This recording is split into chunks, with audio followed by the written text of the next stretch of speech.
Legislature.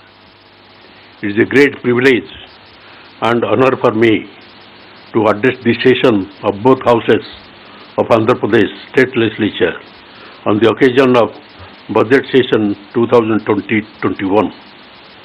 This session is normally held in March, but due to COVID-19 pandemic, it is being held now. Our state's economy has shown tremendous resilience within the extent of a global slowdown, even pre-COVID-19 times. Andhra registered an economic growth rate of 8.16% in 2019-20. This is above the national average of 5% over the same period.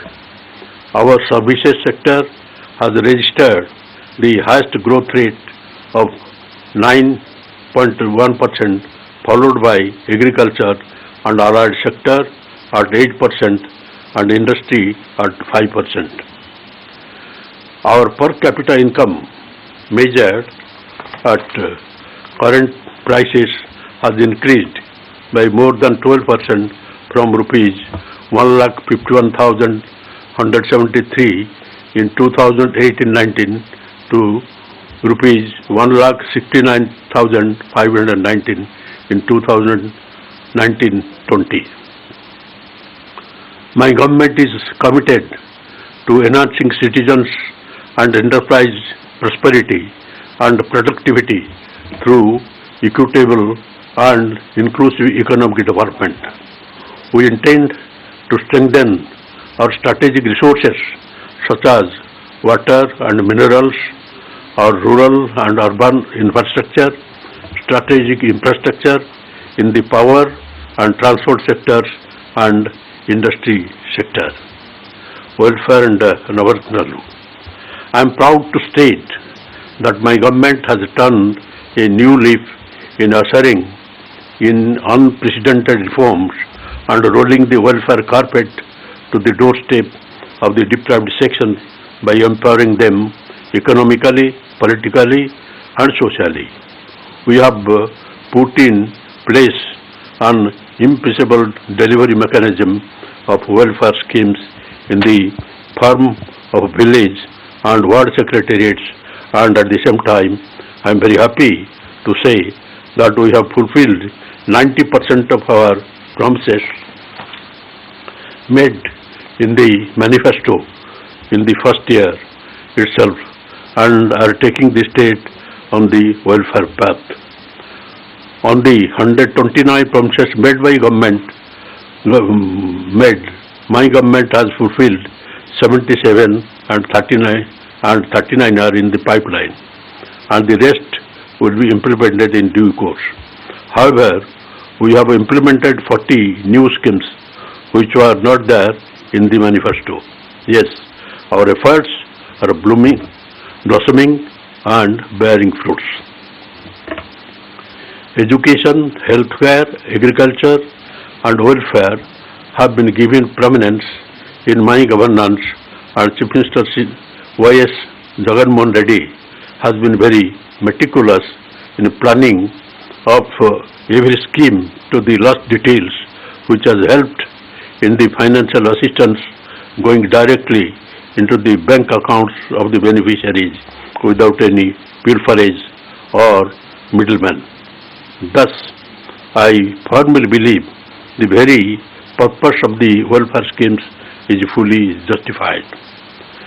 The welfare schemes are the outcome of the 3,640 kilometers Padayatra covering 134 constituencies of the 13 districts in a span of over 14 months, during which time people of various sections have vented their plight and their small needs to Y.S. Jagan Mohan Reddy, which were translated into promises that have place in the manifesto.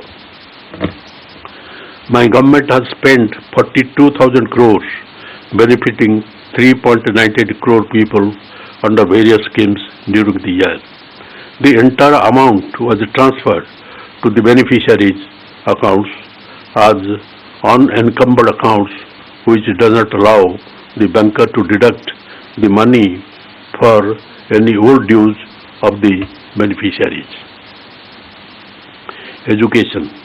The welfare in education being with the Amma body, where the mother is incentivized for sending her children to school, and my government is the first and the only one to introduce such a measure.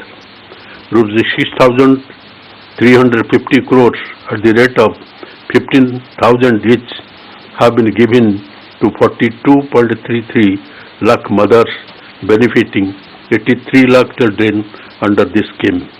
The scheme covers students from class 1 to intermediate.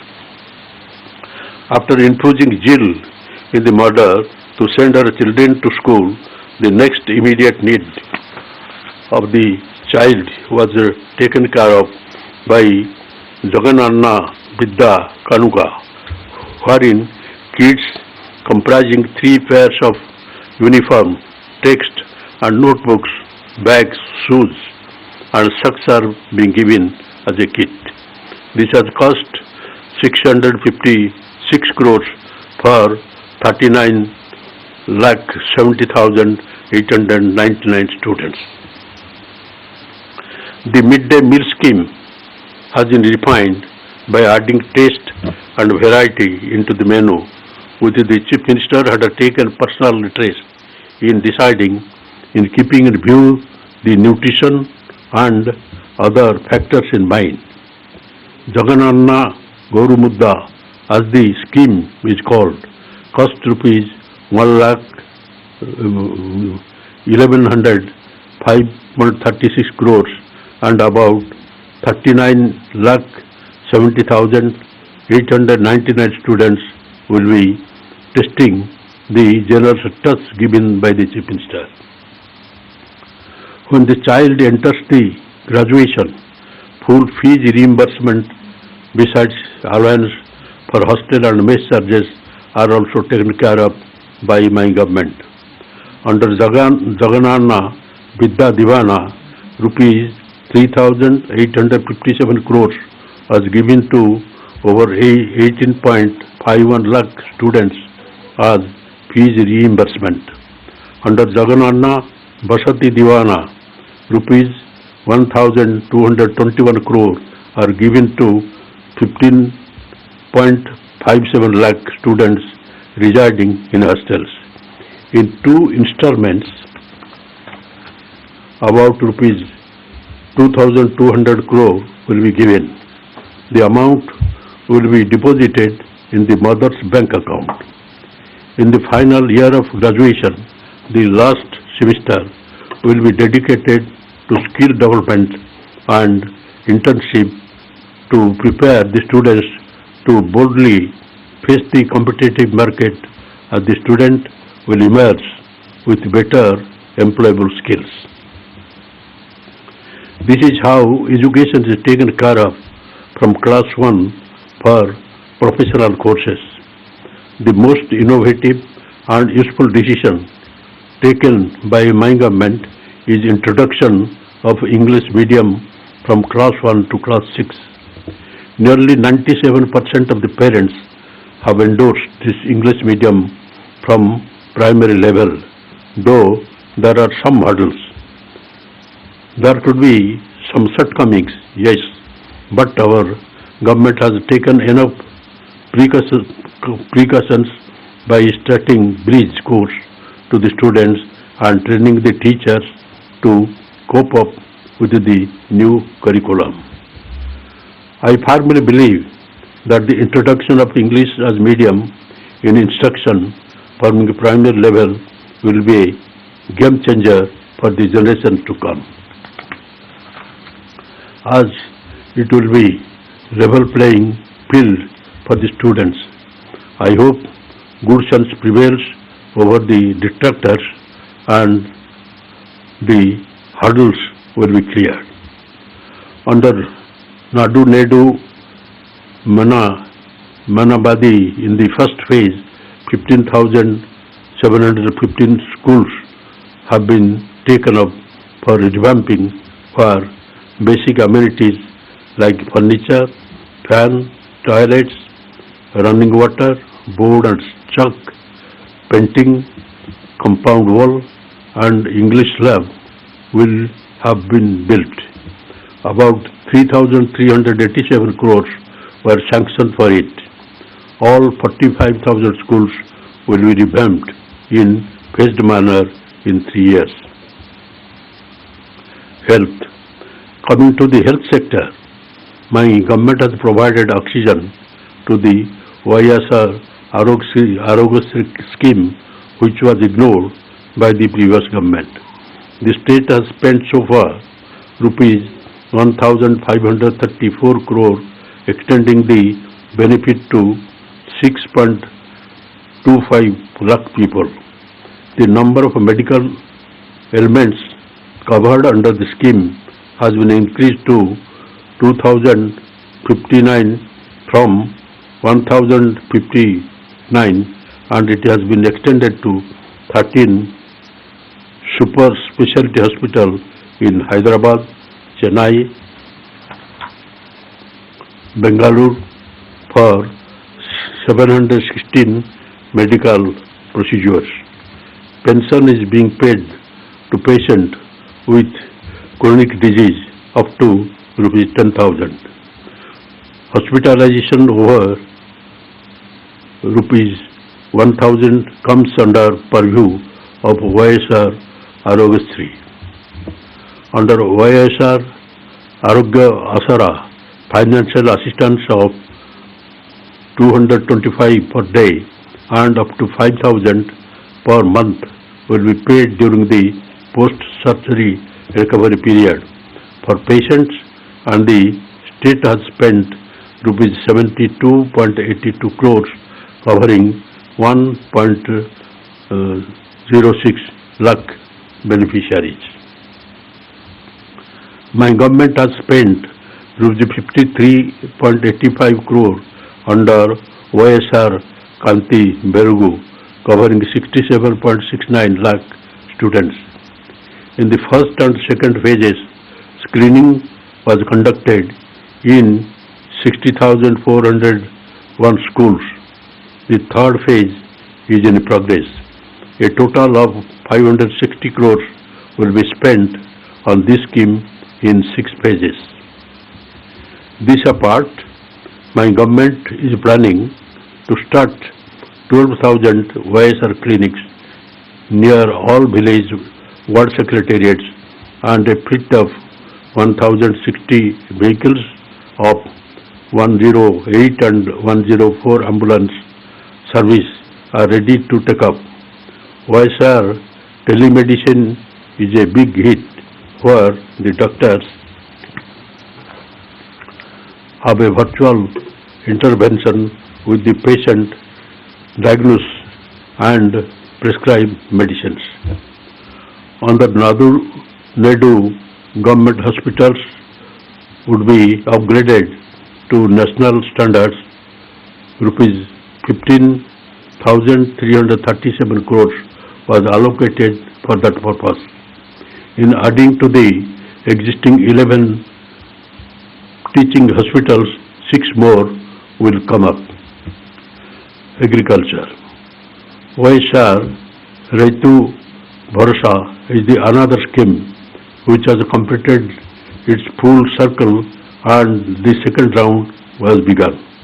Though the promise made was for 12,500 for 4 years, my government has extended it to 13,500 and for a period of 5 years to be paid in 3 installments, one before Kharif, one before Rabi and the third during Sankranti festival. The state has spent rupees 10,209.32 crores benefiting 49.44 lakh farmers, and ours is the only government to extend the benefit to tenant farmers as well. This was never done before. A YSR Ritu Bharsa Kendra has been established in every village secretariat to cater to the needs of our farmers from seed to sale. We are also establishing 147 YSR agri-testing labs at the constituency level and 13 labs at the district level to increase agricultural production. A price stabilization fund of rupees 3,000 crores has been set up to ensure minimum remunerative price to the farmer.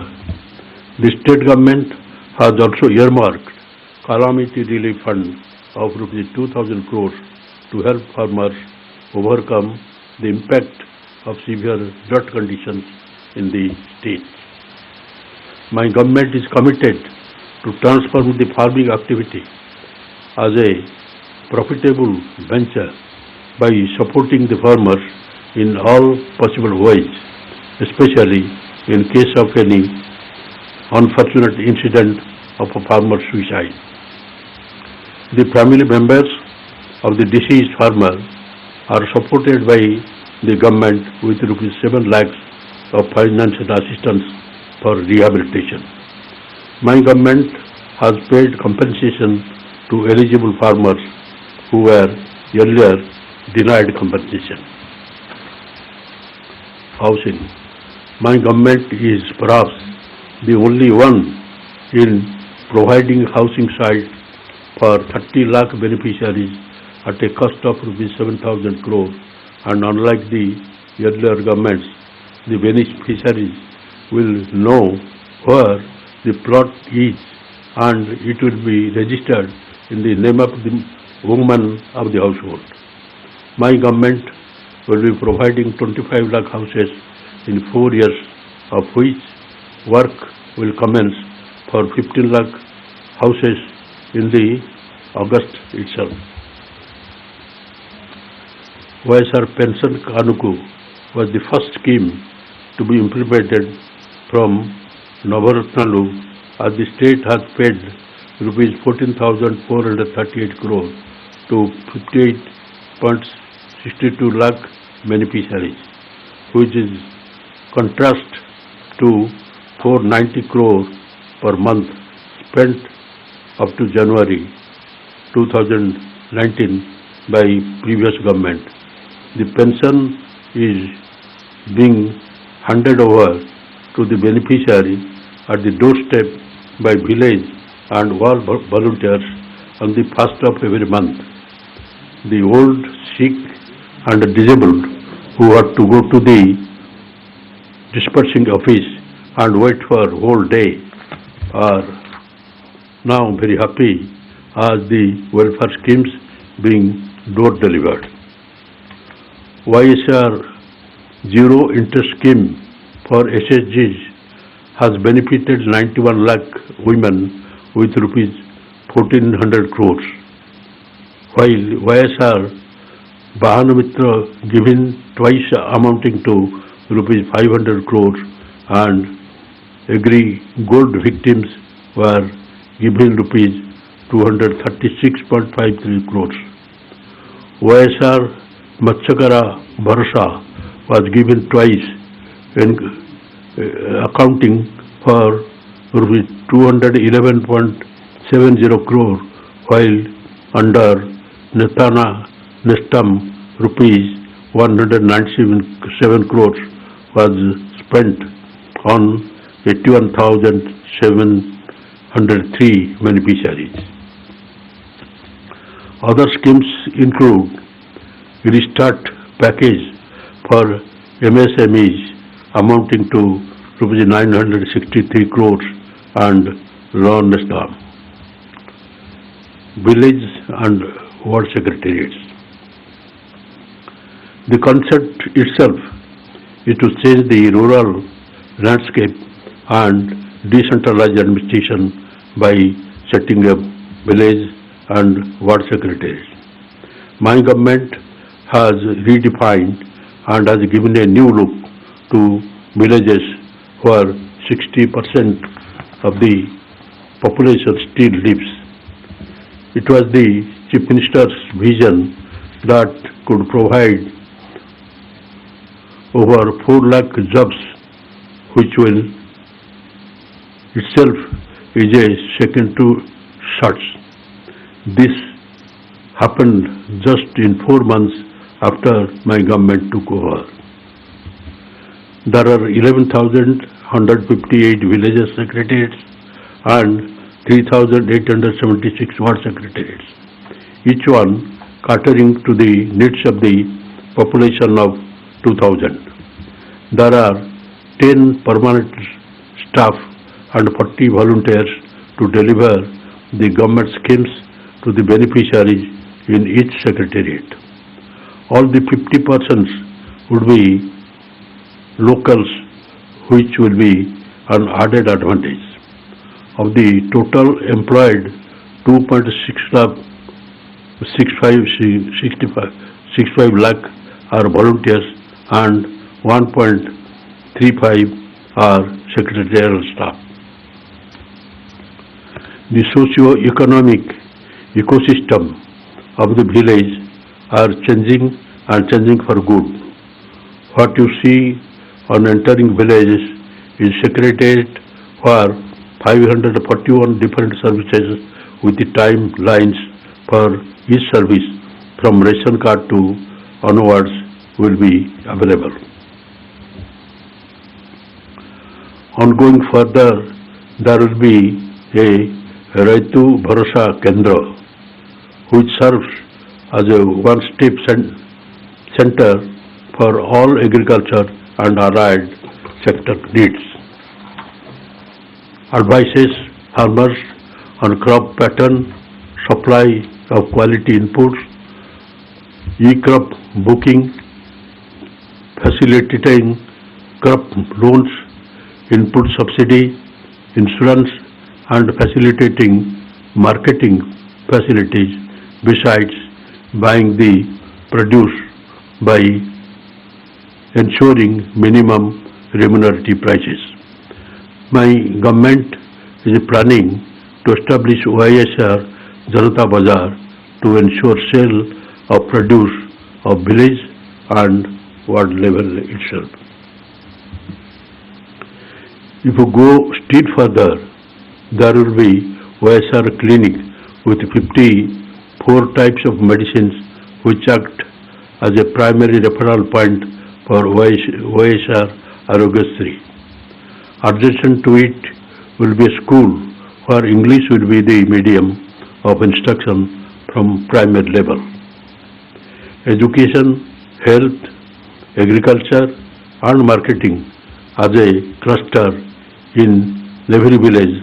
This is how our rural areas will be shaping up, and my government is proud to unveil this landscape. The welfare schemes will be delivered by the staff without any consideration of caste, creed, religion or political affiliations, and all eligible persons will get the benefit on saturation basis. The village ward secretary system has brought a sea change in the basic administrative structure, and in the coming days it will further amplify the effect, and I am sure about it. Women welfare. Besides depositing the money for children education to the mother's bank's account and registering house sites in the name of the women of the household, my government has taken numerous other measures for women welfare. The zero interest loan would benefit 91 lakh and rupees 1,400 crores was deposited for the benefit of self-help groups. Every group will get from 30,000 to 40,000.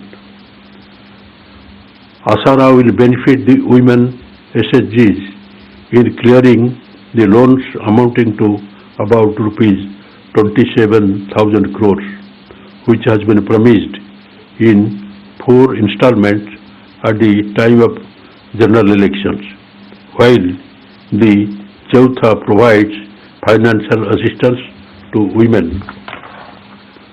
belonging to scheduled castes, scheduled tribes, BCs and minorities who are in the age group of 45 to 60 years. They will be getting rupees 75,000 in 4 years. To empower women on the political and economic front, 50% reservation are provided in nominated posts and nominated works. Our government has brought in a DISA bill to take fast and stringent actions against those involved in crime against women, and Honorable President's assent is awaited. Development, rural infrastructure and other developments. Road connectivity triggers economic growth and facilitates new economic opportunities for people and enterprises. Under Pradhan Mantri Gram Sadak Yojana, between 2020-2024, we intend to lay an additional 3,285 kilometers of roads connecting facilities like agricultural, market centers, schools and health centers. A key priority is to enhance productivity of the degraded land to facilitate greater rural employment opportunities and rise in income levels. Towards this, we are focusing on watershed development programs that develop degraded land resources to enhance land productivity. We are also advancing livelihood security through wage employment programs such as MGNREGs. We have implemented the MGNREGs in 12,914 Gram Panchayats across 661 mandals. Presently, in 2020-21, our state ranks first nationally, generating over 10.68 crore person day of employment as on date. In 2019-2020, we have provided employment of more than 23 crore person days. Additionally, we have issued over 62,000 new job cards to migrant laborers. Urban infrastructure. A top priority for us under urban infrastructure development is to provide safe drinking water to all urban local bodies. Water supply improvement schemes are being implemented to bring per capita water supply at par with national standards of 135 APCD. We have improved supply frequently and per capita access in 5 ULBS. Additionally, 5 water supply schemes have been completed under Amrut, HUDCO and VDSMT projects in 2019-20. In a phased manner, it is proposed to take up sewerage network and separate treatment in 102 ULBs. Water resources. Water is fundamental to life, livelihood, food security and sustainable development. We are prioritizing water resources management through the Jalagram program. Out of 54 irrigation projects envisaged under the program, 14 have been completed and others are in progress.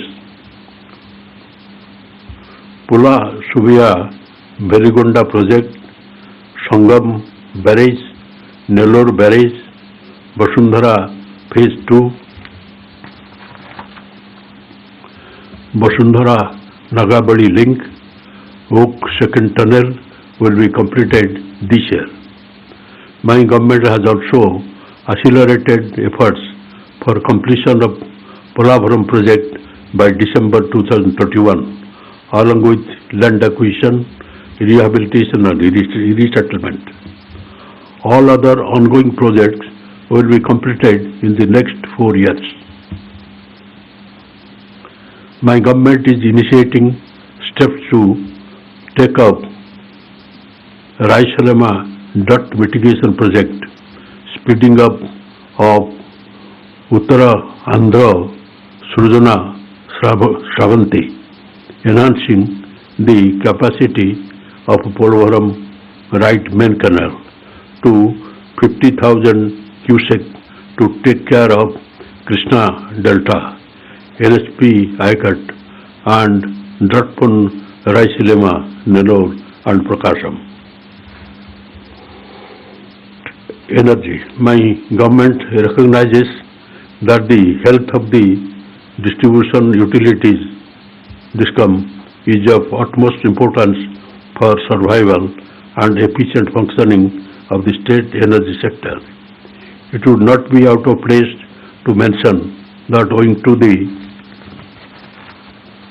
previous government's neglect of the sector and the under-release of subsidy to the DISCOMs were forced to borrow heavily to sustain and this has jeopardized the whole sector. Bearing in mind the need to bail out the sector, my government has provided a huge financial assistance to the tune of rupees 17,904 crores towards not just the current year's subsidy component but also for the sector's dues that pertain to the period of previous government. Another issue of concern is the financial burden of subsidizing agricultural power consumption. The annual agricultural consumption is close to 12,221 MUS for the year 2020-21, leading to a subsidy requirement of close to rupees 8,354 crores. Given the yearly increase in agricultural consumption, the subsidy amount is likely to increase to alarming levels during the next few years. Keeping this in mind, my government has come up with a scheme of significantly reducing the average cost of purchasing power that is supplied to agriculture by leveraging on huge solar energy generation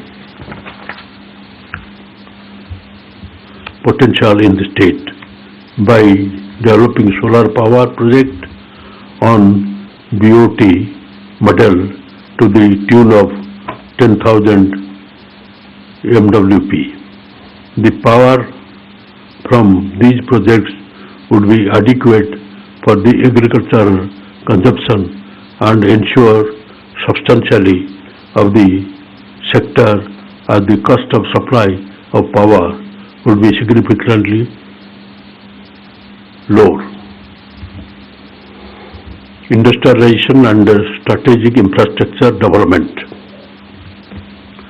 We are committed to drive rapid industrialization of our state through competitive industrial policies and investing in strategic infrastructure. We have already hit the ground by initiating the process for clearing rupees 4,000 crores of pending industrial incentives of the previous government, signaling our commitment. To encourage new industrial investment, we will release a new industrial policy very soon. We have allotted land to more than 1,466 companies through APIAC. This represents a committed investment of INR 11,548 crores. 39 large and mega industries have cumulatively invested even more INR 24,000 crores, generating almost 36,810 jobs. 13,122 MSMEs have started operation, investing more than INR 2,500 crores and generating about 63,897 jobs. To position MSMEs for growth, we have launched the YSR Navodayam scheme for a one-time restructuring of MSMEs loans. Being an agrarian state, we have tremendous opportunity to leverage our agricultural resources, using them for higher values addition activities and job creation. Hence, we consider food processing a priority industrial sector. We plan to introduce a new food processing policy. A key feature will be setting up new food processing zones in each parliamentary constituencies. Strategic economic infrastructure will facilitate accelerated economic growth. My government is striving to build and strengthen infrastructure that enhances trade. We are striving to operationalize two major industrial corridors, namely Visakhapatnam-Chennai Industrial Corridor and the Chennai-Bengaluru Industrial Corridor. Corridor development will strengthen connectivity and existing industries such as textile, pharma, food processing, and also allow for setting up of new ones. We are expanding construction of the Bhogapuram International Airport in Vijayanagram and completion of airport at Vukulu, Kurnool.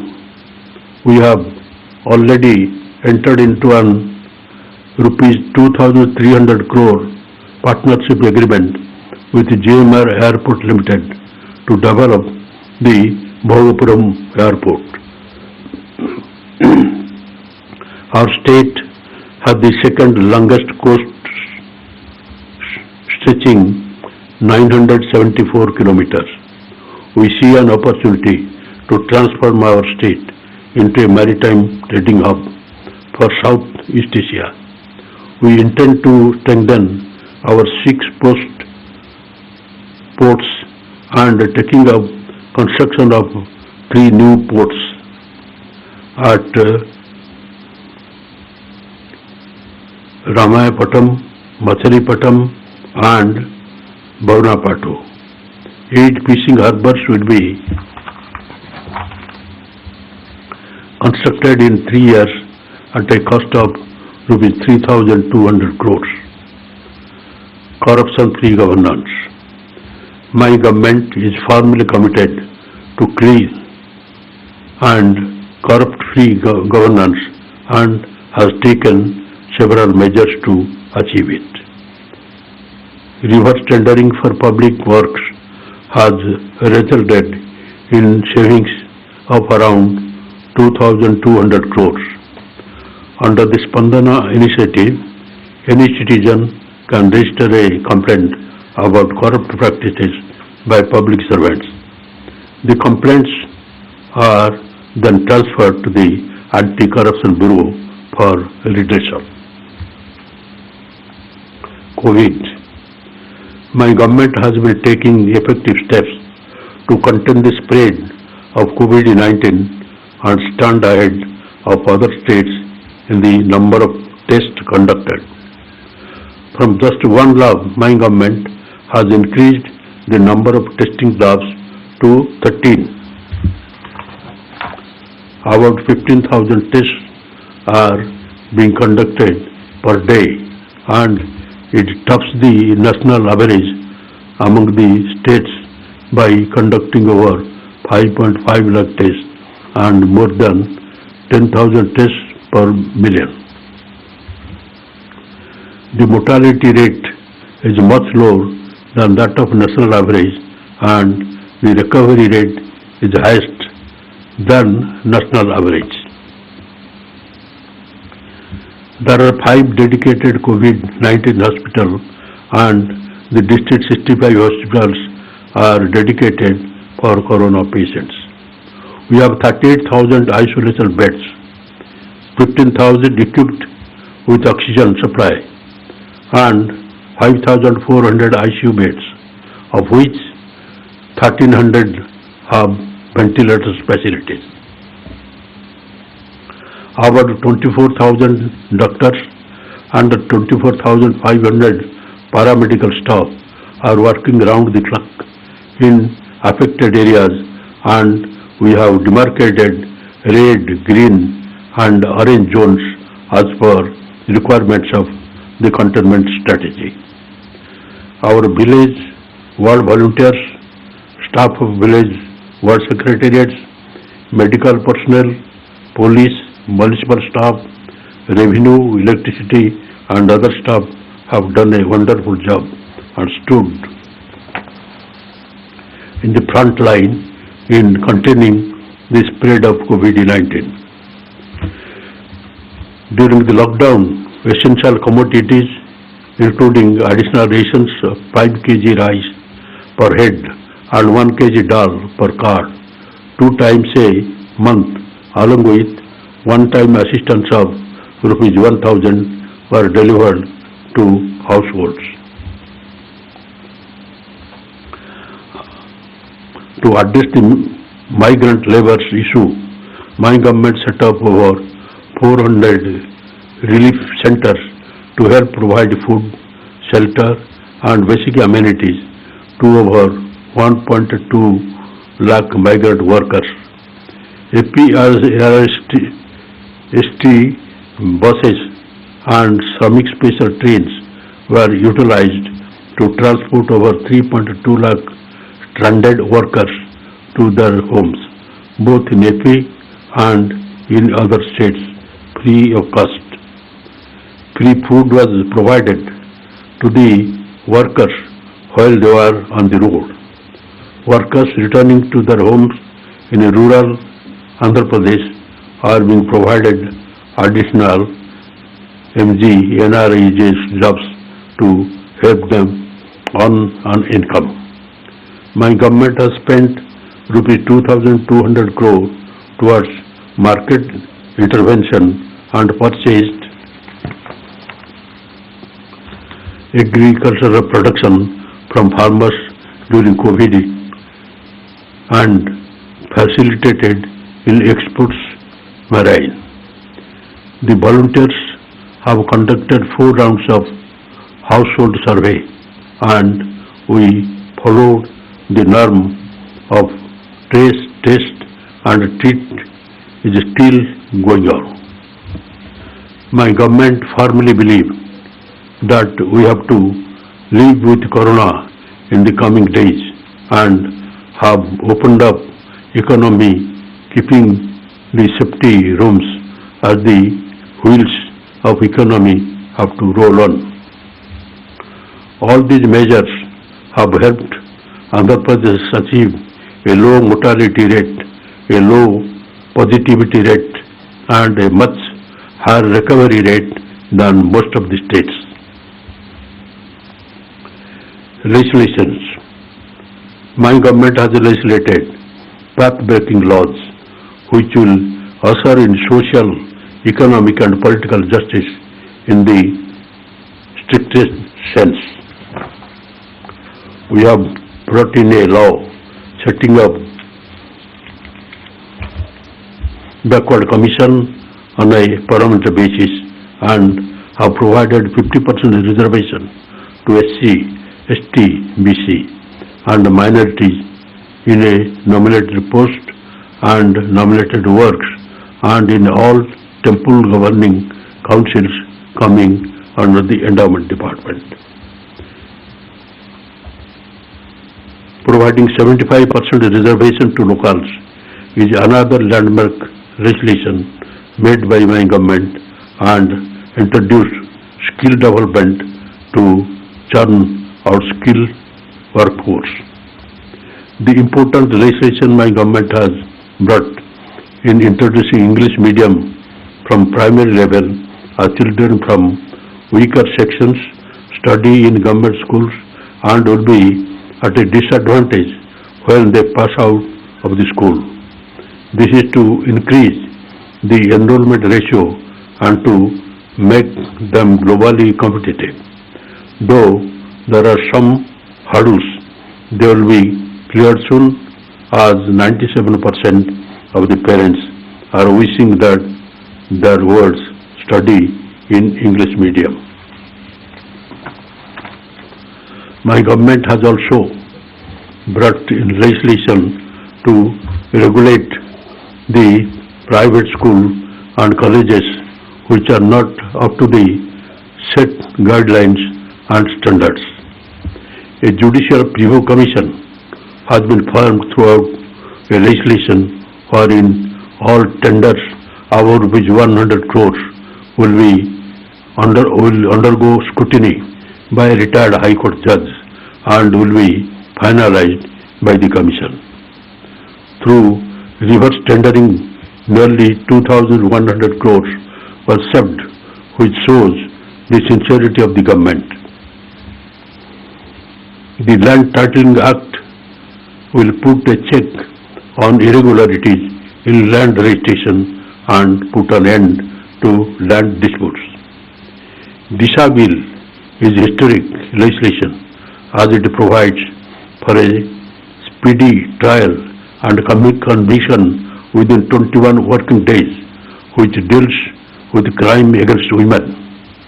To deal with atrocities against women and children, 18 Disha police stations have been set up. Dedicated special courts are being set up. We have amended the State Prohibition and Excise Act, giving in more teeth to implement reduce consumption of liquor. We would close down 43,000 belt shops and shut down 4,300 permit rooms and reduce the timing of sale while increasing the price to reduce the consumption of alcohol. Due to above efforts, results are visible with reduction in consumption of alcohol. We have merged the APSRTC with the government through a law taking in 51,400 employees into newly created Public Transport Department. Decentralization of administration has been the key principle based on which the legislation is in process to have a three capitals concept. Under this concept, Amaravati will be the legislative capital, while Visakhapatnam will be the executive capital, and Kurnool will be the judicial capital. While concluding, my government hopes that better days will come and the life goes on smoothly. To sum up, my government has done exceptionally well in social justice and bringing welfare schemes to the intended sections. Brought in sweeping reforms in administration, improved the healthcare system manifold, instilled confidence among the farmers, has taken measures to revamp school and hospitals. All sections are touched through the welfare and developmental schemes, and I hope this year will be still better. Joy.